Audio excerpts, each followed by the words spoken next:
నవరాత్రి 8వ రోజు అమ్మవారు శ్రీ సరస్వతి దేవి రూపంలో దర్శనమిస్తారు. మూలా నక్షత్రం అమ్మవారి జన్మ నక్షత్రము. మహాకాళి, మహాలక్ష్మి, మహాసరస్వతిగా శక్తి స్వరూపాలతో దుష్ట సంహారం చేసి శ్రీ దుర్గాదేవి శరన్నవరాత్రి ఉత్సవాలలో మూలా నక్షత్రం రోజున వాగ్దేవమూర్తి అయిన సరస్వతి అవతారంలో భక్తులను అనుగ్రహిస్తారు.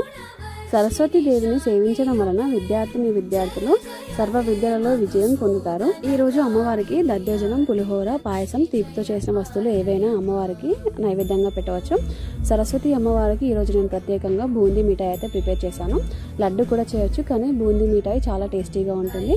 అలాగే ఈ బూందీ మిఠాయి చాలా ప్రత్యేకం నవరాత్రులలో. నార్త్ సైడ్ మొదటి రోజు నవరాత్రి రోజు ఖచ్చితంగా బూందీ మిఠాయి చేసి అమ్మవారికి నివేదిస్తూ ఉంటారు. నేనైతే 8వ రోజు సరస్వతి అమ్మవారికి అయితే ఈ బూందీ మిఠాయిని నైవేద్యంగా నివేదిస్తున్నాను. ఖచ్చితమైన కొలతలతో చేస్తే బూందీ పొడి పొడిలాడుతూ చాలా రుచిగా వస్తుంది. లాంగ్ వీడియో కావాలంటే అప్లోడ్ చేస్తాను.